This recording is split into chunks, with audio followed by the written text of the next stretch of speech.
I think the president missed a very, very important turning point here, no?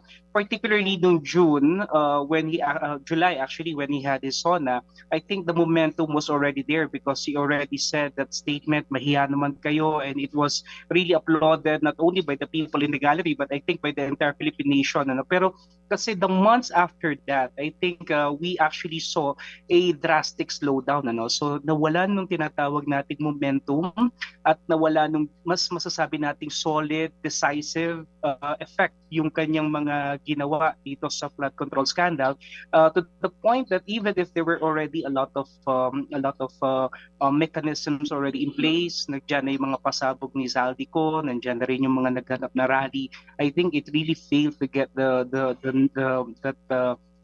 upswing, no? And I think ito yung naging dahilan kung bakit hanggang ngayon wala tayong masasabi ng mga mabibigat na mga personalidad at mga malalaking isda na napakulong. And this is actually contrary to what he promised to us. So ang nangyayari dito kasi is parang it's more of a paralysis, I would say, na parang nag-stall talaga yung palasyo, especially nung yung mga kaalyado na niya, yung mga masasabi nating madadawit dito. I think the president really tried to press on the panic button and medyo nagano siya, no, nag-slow down talaga. Ito yung nakita natin dito sa mga nagdaang surveys.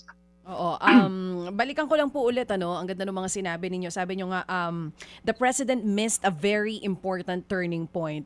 Mula dun sa simula nung ni-reveal niya po o inilabas niya yung korupsyon dito sa flood control hanggang sa ngayon kung nasa saan na tayo, kung saan nakikita ng tao na puro maliliit na isda ang nakakulong. Babalikan ko po itong survey na ito ng SWS maging ng Pulse Asia. Medyo magkaiba yung resulta eh. I don't know kung nakita nyo na po mismo, pero hindi eksakto yung number, pero yung bang dahilan, yung ginamitan kung bakit naging ganun yung pagbaba inflation and corruption pareho, kailan nagiging meaningful yung pagkakaiba ng resulta ng dalawang surveys na ito. Ang sinasabi ng Malacanang, those are just numbers, hindi yan makakaapekto sa performance ng Pangulo, pero kailan nila dapat seryosohin ito, lalo dalawang magkaibang survey, ang nakita natin, bumaba talaga ng matindi yung trust ratings ng Pangulo.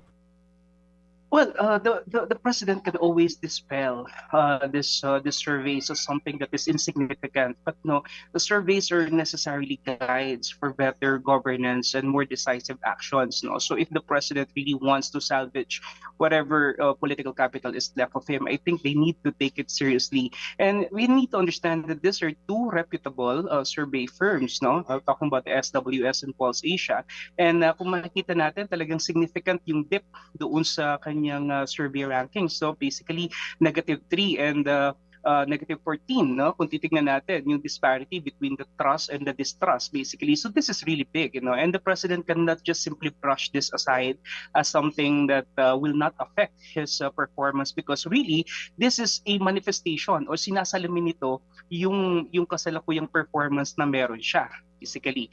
And this is very, very problematic at this part. Pero ang siguro mas maganda tingnan natin dito, DJ Chacha, is kung paano talaga nangyari, no, na talagang lumagapak yung kanyang mga numero, basically. And I think hindi dahil sa may ginagawa si VP Sara, anything significant, no, anything brilliant, but I think it's really the president and the government self-destructing at this point in time.